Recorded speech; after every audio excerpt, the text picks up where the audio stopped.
Hi, today we're going to talk about the STEX High Performance Thermal Imaging Industrial Camera. Now, this is one of the latest and the best industrial thermal cameras out there.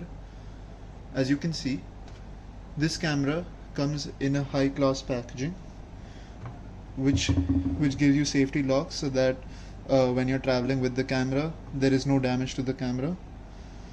Let's open the box. You push the safety locks and then you open the box. As you can see, it is very well packed. I will be discussing the details of each and every part of the camera. As you can see, I have laid down all the contents of the packaging right here in front of you. There is the camera itself. There is this tag which can help you carry the camera around. There is a SanDisk memory card. There are the user manuals, the batteries that you can plug in if one is charging at the time, the 230 volt battery charger, and different plug sockets so that you can plug them into a different socket that you may have where you're working. Okay, so now let's talk about the camera itself. As you can see, it's a pretty sturdy camera and it is made for industrial usage. You can see there's a grip here so that you can hold the camera firmly. There is also a protective casing to protect the lens from any damage that could happen. This is the infrared lens. From here, all the images would be seen in infrared. This is the visual lens where all the normal pictures would be taken. This is the lamp for any light that you may need while taking pictures. And this is a laser, a red dot laser, so that you can view any particular point very specifically. This is the button for the laser, and here are all your ports: the HDMI port, the Ethernet port, the USB port, and the charging port. So now let's get this camera started. As you can see down here, there is a place to put the battery, which has a lock and a latch provided on top of it. So first I'll unlock it by sliding the lock, and then I will pull the latch to open this. Here's the battery. I'll put the battery in like so. As you can see, there is a latch here to prevent the battery from moving. I will turn this over and I will put the latch and the lock on. And there we have it. We've put the battery inside the camera. Here we have the LCD screen, which you can open like so that you can view it when you need it, and then you can put it back inside so that it does not get damaged when it is closed. I will switch the camera on with the power button provided up here. While the camera is turning on, I'll show you that you can rotate the camera like so at any particular angle of viewing that you may like. For example, if you want it at this angle while viewing it, you can put it at this.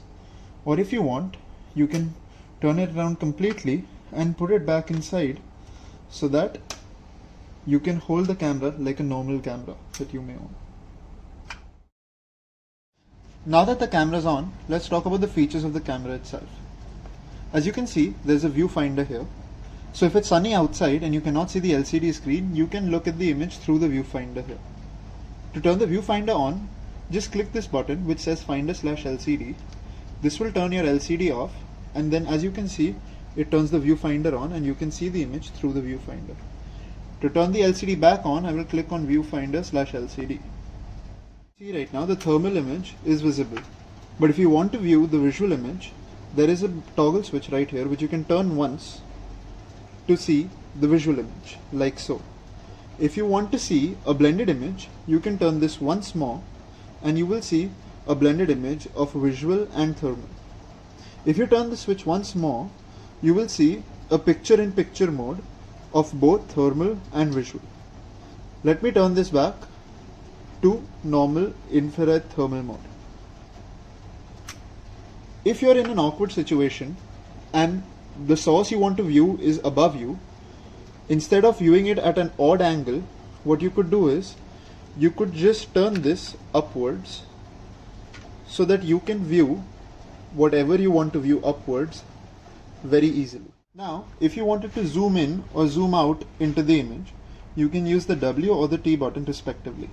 As you can see, I have zoomed in up to 4 times and I can zoom back out the same way. Also, there is a button here that says C, which means calibration. Every time I click this button, the camera will recalibrate so that it gives you a more accurate image every time.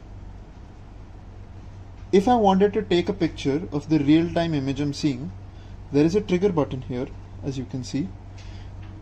On clicking the trigger button, it will take a picture. It says photos successfully saved. If I want to take a video, there is a button here which looks like a record button. On clicking the record button, as you can see, a recording has started. On clicking the record button again, it shows me that the video has been saved. As you can see, the image right now is very blurry. If I want to make the image more accurate, I will have to use this switch here to change the focus. By clicking the switch, as you can see, slowly I'm focusing into the image and the image becomes much more clearer. If you want to adjust the span of the thermal image, the span being the range of temperatures the thermal image would show currently, you would have to press this button to either keep it on automatic mode or on manual mode. As you can see right now, it is on automatic mode and it is automatically identifying the span it should set itself at. To turn it on to manual mode, you will click this button and it will ask you the difference between the lowest and highest temperature range. After selecting that, I will click this again and as you can see, it has been locked at a distance of 5 from each other. Clicking this again would set it back to the automatic mode. Now, if you want to view only a specific area on the thermal image specifically, you can add either a square, a circle, a line or any shape of your choice by doing so. You click on this button here, which gives you the object of your choice. Supposing I want the square, I will click on the square and it will give me the square here. I can place the square anywhere or I can change the size of the square like such. If I don't want the square anymore, I can just click on delete and I can remove the analysis tool. In order to change the emissivity of the thermal image, I will click here, go on to parameters and here see my material settings. These are the preset emissivity settings already present. If I want to custom set an emissivity, I would click on custom and I could select any particular value of my choice. And as you can see, that particular value is now set. If you want to see the settings of the device, there is the settings icon here. By clicking on it, you would open the various settings available to you. In the system settings, you have all the different settings to choose from, as you can see here. I could also see my local settings, which have insertions, report settings, stamp settings, which are details that I could add on to any image that I would be clicking at any point in the future. I have connecting settings, which are settings to set when you're connecting with your laptop or any other device like your mobile phone. There is also the general information present here that you can have a look at. To view the gallery, you click this button here. This shows you all the images and videos that you may have taken in the past. Let's see the most recent image that I had taken in this video. This shows you the image name, the settings that I had selected in my settings column, the emissivity, the distance, the date and the time. If I want to add further details onto this, I can click this pin, which would give me either graffiti settings, which allows me to draw any shape to maybe remember some object later on. If I want, I can delete it as such and I can save the image. Else, if I want to remember a note about the object, I can click on this button here, which helps me to take any note down. Let's say heat. or anything that I might want to take down. However, if I want to take an audio note for something longer, I can click on this button here, which would allow me to take an audio note as well. Hi, this is S-Tech.